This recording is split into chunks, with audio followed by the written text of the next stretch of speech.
Շնորհակալություն, հարգելի նախագահող, հարգելի գործընկերներ, ձեզ եմ ներկայացնում Արտակ Զեյնալյանի կենսագրությունը։ Արտակ Զեյնալյանը ծնվել է 1969 թվականի սեպտեմբերի 9-ին քաղաք Երևանում։ 1986 թվականին ավարտել է Քանաքեռի Խաչատուր Աբովյանի անվան համար 84 միջնակարգ դպրոցը, 1996 թվականին Մխիթար Հերացու անվան բժշկական համալսարանի բուժական ֆակուլտետը, 1999 թվականին Առողջապահության ազգային ինստիտուտի արձինատորան, 2002 թվականին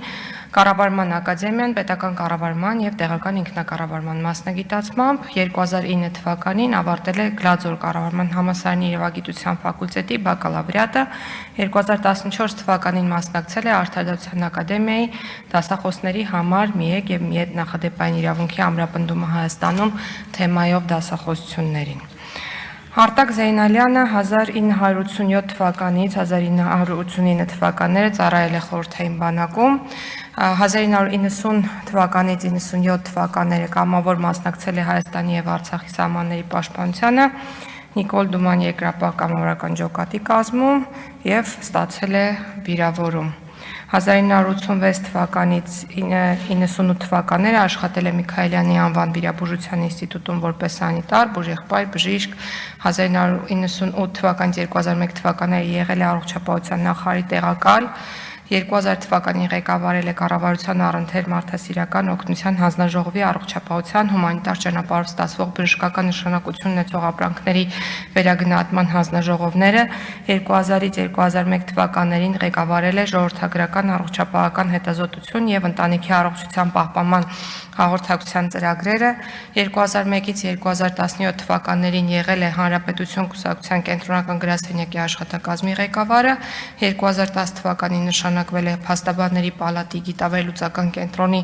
սահմանադրական արդարադատության հարցերի հանձնաժողովի նախագահ, 2017-ից 18 թվականներին եղել է Ազգային ժողովի 6-րդ գումարման պատգամավոր, 2018-ից 19 թվականներին զբաղեցրել է արդարադատության նախարարի պաշտոնը, 2019-ից 2020 թվականներին աշխատել է Հարաղազարյան իրավաբանական գրասենյակ ՍՊԸ-ում, 2014-ից 17 թվականներին, ինչպես նաև 2020 թվականից մինչ օրս աշխատում է որպես իրավաբան։ Արտակ Զեյնալյանը 1993 թվականից Երկրապահ կամավորականների միության հասարակական կազմակերպության հիմնադիր անդամ է, 2001 թվականից ամրագրվել է Տանիք իրավապաշտպան հասարակական կազմակերպությանն ու Մարդու իրավունքների և հիմնարար ազատությունների պաշտպանության հասարակական խորհրդին, իսկ 2003-ից իրավաբաններն ընդդեմ խոշտանգման իրավապաշտպան հասարակական կազմակերպության անդամ է, 2009-ից 2011 թվականներին որպես փորձագետ աշխատել է Հելսինկյան ասոցիացիայի իրավապաշտպան հասարակական կազմակերպությունում, 2004 թվականին ԱՄՆ պետդեպարտամենտի միջազգային այցելուների ծրագրի շրջանակներում մասնակցել է ԱՄՆ նախագահական ընտրարշավին, 2010 թվականից դասավանդել է Փաստաբանների դպրոցում և Փաստաբանների պալատում, 2010-ից 17 թվականները հիմնադրել և նախագահել է Իրավունքի գերակայություն իրավապաշտպան հասարակական կազմակերպությունը, 2011-ից 17 թվականներին եղել է Իրավունքի գերակայություն ՀԿ-ի տարբեր ծրագրերի փորձագետ, 2016 թվականին համակարգել է ռազմական միջամտությունների հետևանքով Ղարաբաղի և Հայաստանի քաղաքացիների իրավունքների պաշտպանություն ծրագիրը և եղել է փորձագետ, իսկ 2020 թվականից իրականացրել է գերության մեջ հայտնված զինվորական ծառայողների և ձերբակալված քաղաքացիական անձանց իրավունքների պաշտպանություն միջազգային տարբեր ատյաններում։ Արտակ Զեյնալյանի ներկայացրած դիմումների հիման վրա Եվրոպական դատարանը ավելի քան 100 որոշում է կայացրել միջանկյալ միջոց կիրառելու վերաբերյալ, իսկ 2021 թվականին Եվրոպական դատարանը նրա ներկայացրած դիմումների հիման վրա որոշել է Ադրբեջանի կողմից հայ ռազմագերիների և պահվող քաղաքացիական անձանց իրավունքների ոտնահարումների խնդրի մասին ծանոթացել Եվրոպայի խորհրդի նախարարների կոմիտեին։ Հեղինակել է Սահմանադրական դատարանի ավելի քան 60 որոշումների հիմքում ընկած դիմումներ, Մարդու իրավունքների Եվրոպական դատարանի ներկայացված և քննության ընթացքում գտնվող ավելի քան 600 գանգատներ, օրգանների, արյան, ոսկրածուծի և այլ հյուսվածքների դոնոր է հանդիսանում։ Արտակ Զեյնալյանը մի շարք օրենքների նախագծերի գործող օրենքներում փոփոխություններ փոփոխություններ եւ լրացումներ կատարելու մասին օրենքների, կառավարության տասնյակ որոշումների, գերատեսչական նորմատիվ իրավական ակտերի, առողջապահության նախարարության բազմաթիվ հրամանների հեղինակ է։ Գիտական մի քանի տպագրված աշխատանքների, զեկույցների հեղինակ եւ համահեղինակ է, ինչպես նաեւ մի շարք աշխատությունների, մասնավորապես մարդու իրավունքների եվրոպական դատարանների վճիռների կատարման գործընթացը, Հայաստանում դրանց կատարման խնդիրներն ու առանձնահատկությունները աշխատության, նախադեպային իրավունքն արդարադատության իրականացման գործընթացում հատոր 1 Հելսինքյան քաղաքացիական ասամբլեայի Վանաձորի գրասենյակի նախաձեռնած դատական գործերի վերլուծություն աշխատության, ՀՀ Սահմանադրական դատարան եւ մարդու իրավունքների եվրոպական դատարան ներկայացված գրավոր մեկնաբանությունների Ամիկուս Կուրիա ժողովածուի, զրպարտության եւ վիրավորանքի հիմքով դատական գործերի մոնիտորինգ, զրպարտություն եւ վիրավորանք լրագրողների եւ փաստաբանների համար ձեռնարկի, անվճար իրավաբանական օգնության կառուցակարգեր եւ պրակտիկան Հայաստանի Հանրապետությունում կարիքների գնահատում հետազոտության, գերակա հանրային շահի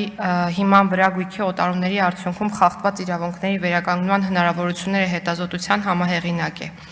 Հեղինակել է նաև Արդարադատության ակադեմիայի ուսումնական մի քանի մոդուլներ, այդ թվում մարդու իրավունքների եվրոպական դատարանի նախադեպային իրավունքը վարչական գործերով ուսումնական մոդուլը։ Հայաստանի Հանրապետության նախագահի 20/09/1996 թվականի հրամանագրով արժանացել է արիության համար մեդալի։ Արժանացել է բազմաթիվ կառավարական, գերատեսչական միջազգային եւ ոչ կառավարական կազմակերպությունների զանազան պարգևների, պատվոգրերի, շնորհակալագրերի, այդ թվում 2009 թվականին Փաստաբանների պալատը իրավապաշտպան գործունեության բնագավառում մեծ վաստակի համար նրան շնորհել է պալատի պատվավոր անդամի կոչում։ 2011 թվականին քաղաքացիական հասարակության զարգացման գործում նշանակալի ներդրման համար արժանացել է Ամալիա Կոստանյանի անվան մրցանակի, 2013 թվականին ճանաչվել է տեղեկատվության ազատության խախտված իրավունքի համար ամենահամառ ու հետևողական պայքարող իրավապաշտպան եւ արժանացել է ոսկե բանալի մրցանակին։ 2014 թվականին Հայաստանում արևմտյան եւ մի շարք երկրների դեսպանությունների եւ ԵԱՀԿ-ի գրասենյակի կողմից մարդու իրավունքների պաշտպանության ոլորտում նշանակալի ջանքերի համար արժանացել է 2014 թվականի համընդհանուր իրավունքների մրցանակի, 2016 թվականին Հայաստանում ԱՄՆ դեսպանատան կողմից արժանացել է տարվա իրավապաշտպան տիտղոսին, իսկ 2022 թվականին Ֆրանսիայի Մոնպելիեի փաստաբանների կոլեգիայի կողմից մարդու իրավունքների պաշտպանության ոլորտում արժանացել է Ժան-Կլոդ Բարելի մրցանակին։ Ամուսնացած է, ունի 4 զավակ եւ 3 թոռ։ Ես կարծում էի, որ չեմ հասցնի խոսել այս ամենի մասին 10 րոպեի ընթացքում, բայց ինձ հաջողվեց։ Չմոռանաք հավանել տեսանյութը եւ բաժանորդագրվել Civic AM-ի YouTube-յան էջին։